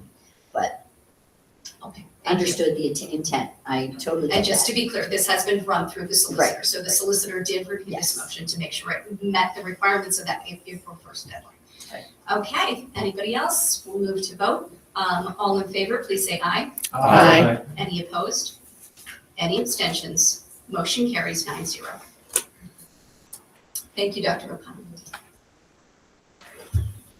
Action agenda item G, a motion, what am I doing? Action agenda item G. A motion is in order to approve the Title IX Pool Council Legal Services Agreement between the Palisades School District and Sweet Stevens Katz & Williams LLP from the date of execution through June 30th, 2027. The agreement was reviewed by the Fiscal Oversight Committee at the February 16th, 2026 meeting. The committee is recommending approval. I need a motion. I'll make the motion. Thank you. Do I have a second? I'll second. Okay, any questions? Could you explain it a little bit more? I wasn't at the meeting, at that fiscal meeting, so I'd like to better understand it if. I'm sorry, could you repeat the question? I was just asking if this could be explained a little bit more? Sure. So the agreement before you is an agreement with Sweet Stevens, Katz & Williams, attorneys, for a package that includes training, 2 training sessions for administrators relative to Title IX, policy recommendations related to recent changes in Title IX, and ongoing pool counsel, which are releases of any publications they put out relative to cases in the next year that will involve Title IX decisions, Title IX arguments, and Title IX outcomes related to those arguments. Provides ongoing guidance for those of us that need to oversee that Title IX requirement. So, go ahead. Is this something that is every year, or is it ongoing, or is this something new? Training is required every year. Because of recent changes, this is something new that they're publishing. The same firm has pool counsel for our tech department. It has it for special education, which we don't avail ourselves of. This is just a new area, but related to something that's very necessary. Thank you. Well, that actually leads me to, it's absolutely necessary. Does it seem a little redundant, though, that doesn't PSBA perform the same? No, I'll take this one. The PSBA gives us a moment in time, right? So they give us hopefully they'll give us a Title IX compliant policy that we will work through the policy.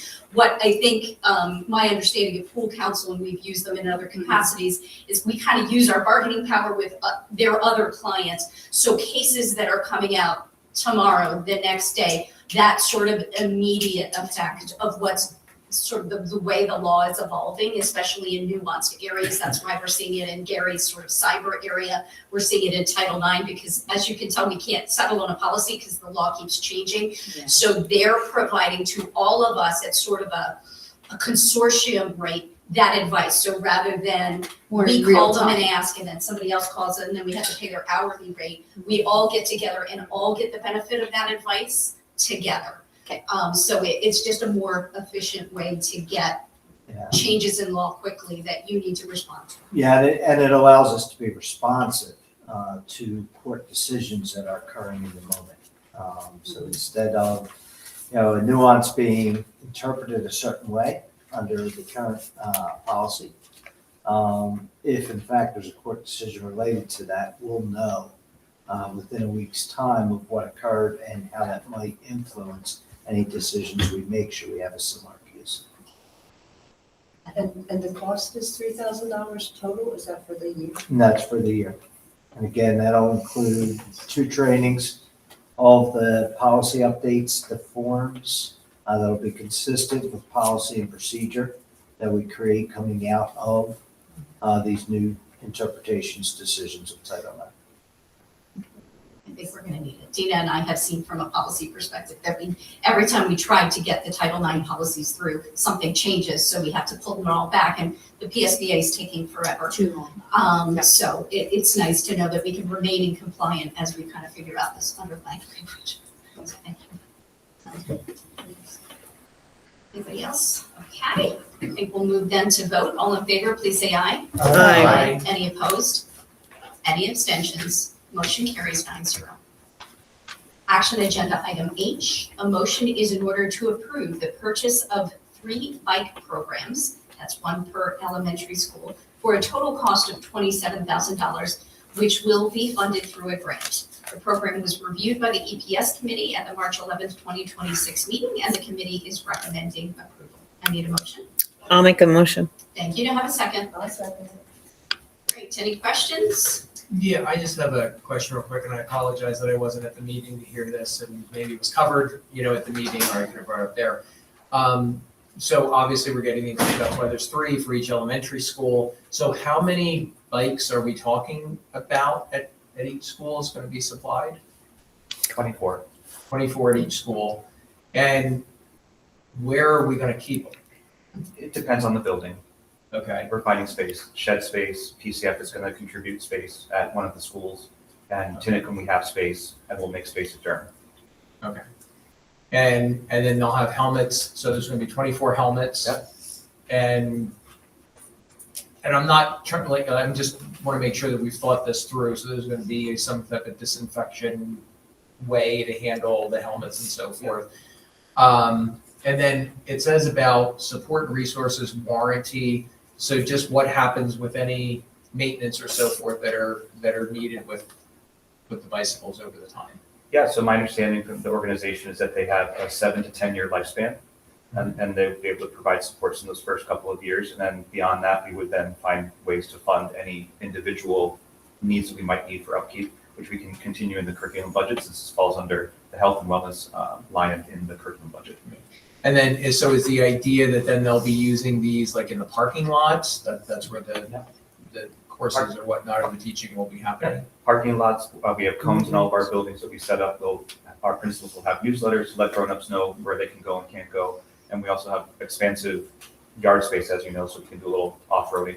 But there will not be any ramps. No worries, Cora. All right, sounds good. Thank you. Actually, I wouldn't have tried.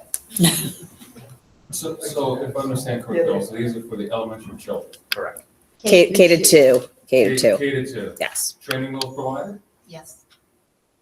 Actually, I think they're Yeah. balance Yeah, bikes they're with balance no bikes. pedals that they use their feet, and then once they get the balance down, they put the pedals on and teach them to pedal. And no No training training wheels. wheels, huh? And we did ask who was going to put the pedal. Right, we had a lot of discussion about who was putting the pedals on. That's right. That would be the health department folks. Oh, we questioned them. Are knee pads provided? No. Good, thank you. Okay. That was more fulsome than I expected. Okay, moving to vote then. All in favor, please say aye. Aye. Any opposed? Actually, I apologize. Is there a liability issue for us now? With if someone sustains an injury on a serious note. So if a child sustains an injury on a bicycle on a school ground, are we accountable for any liability that happens to that child?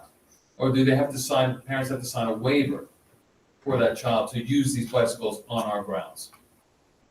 We can look into that, but I don't see how this is any different than any other physical Right. education equipment that we utilize, such as the scooters or other things that kids can result in injury on any given day. Or recess, bumping into each other, going to the nurse, Swings. calling Yeah. home to their grown-ups, letting them know this is what's happening. Of course, we would let all the grown-ups know in advance this is part of our program. If there were to be a caution and a grown-up wanted to opt out, like any other part of our curriculum, they could do so. But I, as an individual, don't see anything different than any of the other components we have. K-12 and our health and wellness program, where any human could get injured, and we would take care of it accordingly. I see we've done away with the monkey gyms too. Okay, thank you very much. Okay, I don't remember where I was, so we'll do it again. All in favor, please say aye. Aye. Any opposed? Any abstentions? Motion carries 9-0. Action agenda item I. In accordance with policy 108, adoption of textbooks, a motion is in order to approve the middle school's English department's recommendations to adopt Amplify's CKLA, that's Core Knowledge Language Arts, as the core program. This was reviewed by the EPS committee at the March 11th, 2026 meeting, and the committee is recommending approval. I need a motion. I'll make the motion. Thank you. Do I have a second? I'll second it. Okay, any questions? All right, seeing none, we'll move to vote. All in favor, please say aye. Aye. Any opposed? Any abstentions? Motion carries 9-0. All right, good luck, middle school. We're really watching with bated breath. We can't wait to see. Okay, action agenda item J. A motion is in order to approve the Palisades School District's comprehensive plan for the 2026-2029 school years, as per the attached also in board docs. The administration is hereby directed to complete all necessary application steps for plan submission to the Pennsylvania Department of Education. I need a motion. I'll make a motion. Thank you. Do I have a second? I'll second. Okay, any questions, concerns? I don't see it. It's not It wasn't attached. I apologize. I typed that motion incorrectly. It was published, right, so it's been published for 30 days for public comment. Yeah. And I don't, We have never included it in but it has been published for the, How many pages did it wind up being? I mean, I don't know, It's usually, it's hundreds of pages. which I don't understand. I'm sorry, I don't understand that. Because we didn't look at hundreds of pages when we looked at the document, so I don't understand that. Okay, I think sometimes, if I recall correctly, it gets translated into, I'm gonna call it a template. Notice the air quotes that are supposed to be sarcastic, but a template that the state provides, so. yeah, which I remember reviewing it prior to being on board, and it was redundant in that it was information reconstructed, but repeated 3 times throughout, which just doesn't make any sense. Okay. But other districts don't look like that. Other districts don't look like that. No, other districts have 12-page documents, 34-page documents. If you go to their website, they do, Jim. They do. I've looked at them. So if I could share to that point, however, that all districts have the same template as we do through PDE. What they've done and what they do after the fact is they then take their overarching comprehensive plan and they make it much more, They print a booklet. correct. So we already have plans. Mrs. Santor and I are working on creating both a triplicate, she has a special word for it. She's in communications, I'm not. But a little flyer that we'll be able to put into folders for public relations. We're going to have a visible kind, it's going to be on the website, that's going to be super navigable. We've gone to other websites, you had shared one local district. So that's after the board approves, because also I'm not going to ask her to do the work in advance and then have to redo it. So after tonight's vote, we'll move forward with providing those more understandable documents for John Q. Public. The Reader's Digest condensed Yeah. edition. There you go. We'll do I'm it. interested to see how that looks. Thank you. I think that would be helpful. Okay, thank you very much. I think that solves that. Okay, I think this is not a roll call. Okay, let's move to vote then. All in favor, please say aye. Aye. Any opposed? Any abstentions? Motion carries 9-0. Okay, action agenda item K. A motion is in order to approve the first reads of the following policies, which were reviewed at the policy committee meeting on February 18th, 2026, and our committee is recommending approval. That is policy 106, plain course statements, 107, adoption of planned instruction, 108, adoption of textbooks, 903, public comment at board meetings, 805, emergency preparedness, 204, attendance, 218.1, weapons, 8051, relations with law enforcement, I made the change that. Relations with law enforcement agencies, and 108.2, social. I've been working on social security all day with my parents. School security personnel is 802.5. All right, I need a motion. 805.2, what did I say? 805.2 is school security personnel. I need a motion. I'll make a motion. Thank you. Do I have a second? I'll second it. Thank you. Any questions, concerns? Seeing none, we'll move to vote. All in favor, please say aye. Aye. Any opposed? Any abstentions? Motion carries 9-0. Action agenda item L. A motion is in order to approve the quote from EBS Engineering Systems in the amount of $84,100 and the intent to proceed with the Springfield Elementary Rooftop HVAC Systems Project. This request was reviewed by the Buildings and Grounds Committee at the February 25th, 2026 meeting, and the committee is recommending approval. I need a motion. I'll make the motion. Thank you. Do I have a second? I'll second it. Great. Any questions or concerns? Hearing none, we'll move to vote. All in favor, please say aye. Aye. Any opposed? Any abstentions? Motion carries 9-0. And last but not least, action agenda item M. A motion is in order to approve the quote from Ecotrol in the amount of $464,600 and the intent to proceed with the Palisades Middle School Controls HVAC Systems Project. The request was reviewed by the Buildings and Grounds Committee at the February 25th, 2026 meeting, and the committee is recommending approval. I need a motion. I'll make the motion. Thank you. Do I have a second? I'll second it. Terrific. Any questions? Yeah, this is probably a dumb question, but I've been told none of them are dumb, so I'll try. I thought when we had the ESSER grant, wasn't there HVAC for the high school at that point? I mean, is this part of that? We've spent that out right now. Yeah. Yeah, it's spent out. This is also for the middle school, not the high school.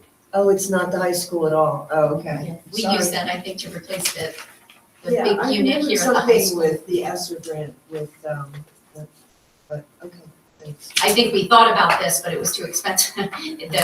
The ESSER funds didn't cover it. Okay, we'll move to vote. All in favor, please say aye. Aye. Any opposed? Any abstentions? Motion carries 9-0. Okay, good work, board. Thank you.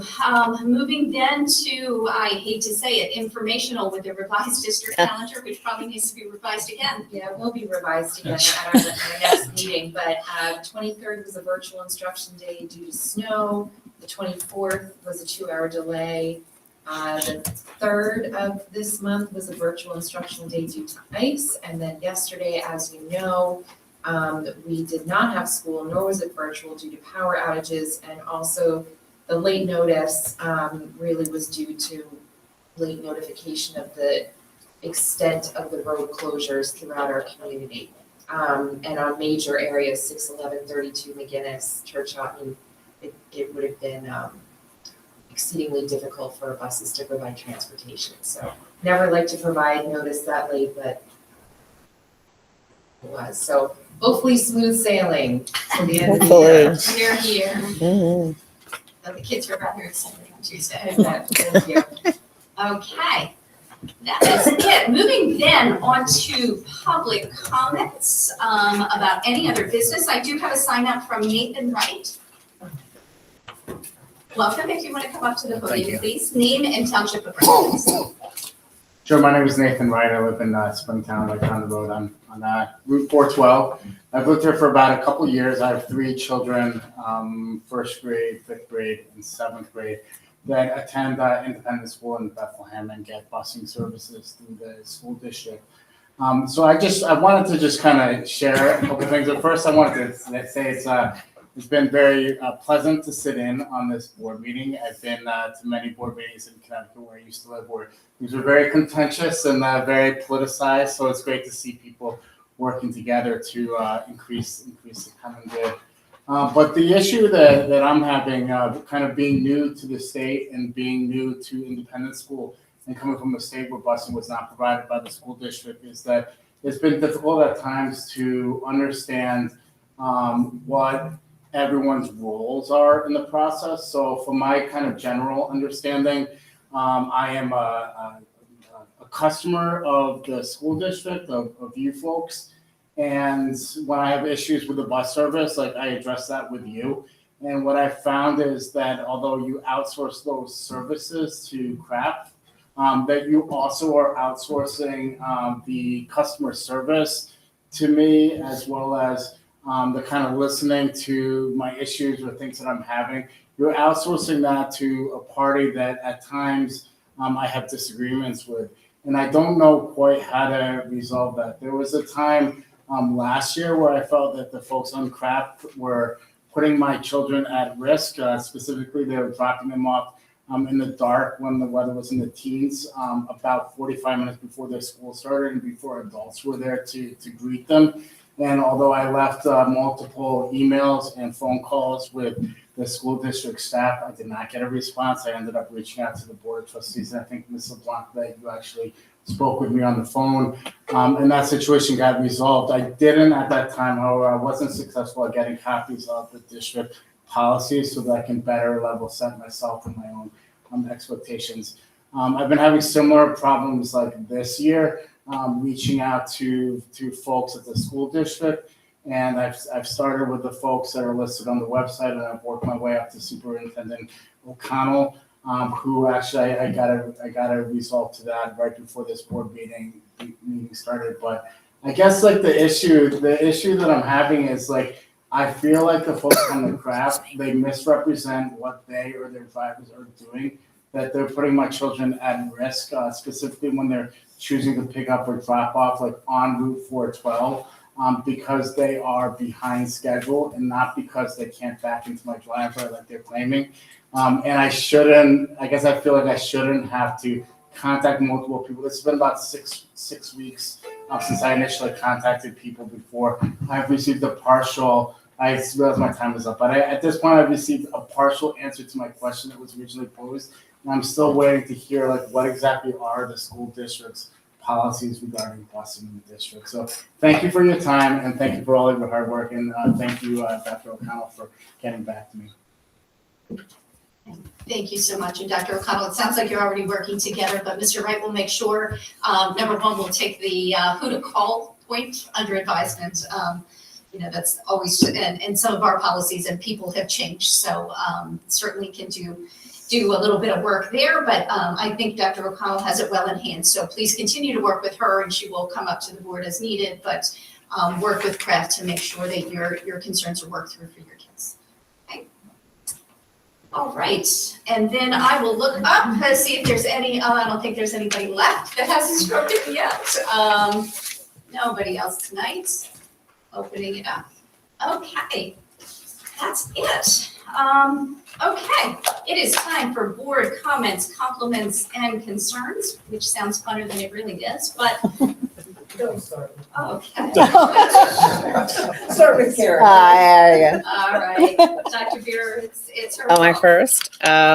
Just lots of good idea. Oh my gosh, lots of good ideas, and I can't even talk. What time is it? It's almost 9 o'clock. Yeah. Let's start again. Lots of good things on the agenda tonight. Lots of good topics, and lots of good money. I'm getting a little nervous. We still have a lot of budget discussions to have, so I hope we, as a board, get to come together more often to talk about the budget. I know we still have a lot to do, and I know we'll figure it out. But I know it's going to be some discussions that we need. So that's it for me. You're next. Okay. Well, I also was really impressed about the comments that were posted on Facebook about the STEM night. That it just really came across that there's really, really good things going on out there to get our younger students excited as much as our high school students are about teaching it. And that's really wonderful to see. In the video about the science leaders, it was just fabulous.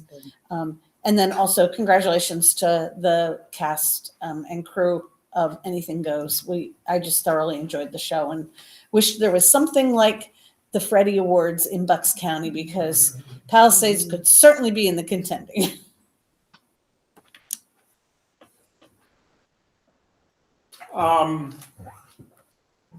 If you could pass along to the STEM students, have STEM night other than the third Thursday. Because I have a meeting on the third Thursday, so it'd be nice to not miss tech and go to one. Nothing for me. Bless you. I have nothing tonight. I'd just like to say that I'm sure that the board will be able to work through the budget. We'll come up with something that is palatable to everybody. And I'm also certain that the board will be diligent and work out a good agreement with Dr. O'Connell and get her to stay. That's it. All right, I'll take my turn. I just want to say thank you to everyone for voting on the tech school budget. I think we are the number one, right? We're the first one. And I hope that this follows and the other 3 districts are unanimous in pushing this through. And keep up the good work. We're so proud of what the kids do at the tech school and all the jobs and the money they're making and the contribution they make to our Bucks County society.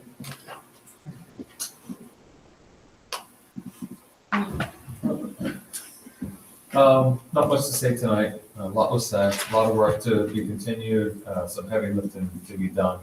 I want to wish everyone a wonderful upcoming Easter. So enjoy your families during this Lenten season, and we'll see you sooner than later. All right.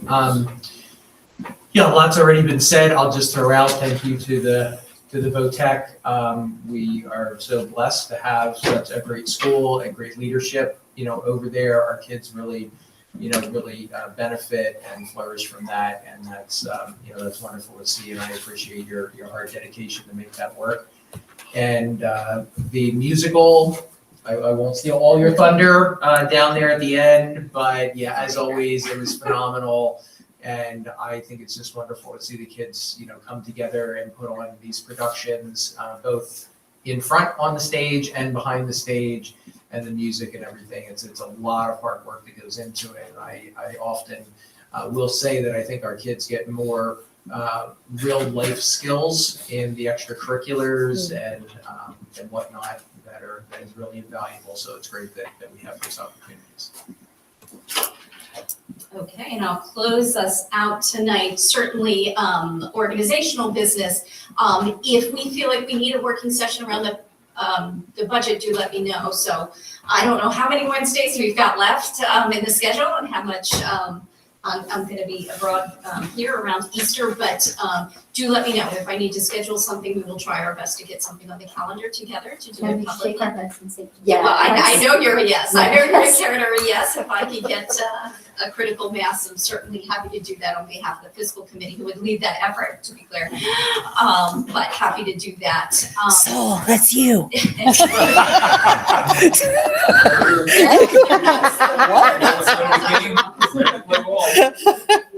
Certainly. I'm prepared. Thank you to our tech school. We really appreciate it. And as Cora said, please remember that we were number one. We always will be. But appreciate all you bring to the table in the partnership. I've said to Cora on any number of occasions, and to Dr. Ott and Mr. Hollowell, the tech school has evolved from such a wonderful place and continues to show us good things. So I appreciate that. And I'll close, of course. I already said something about the STEM club, but always want to give kudos to our music department, our leaders of the play, both certainly at the middle school, but here at the high school.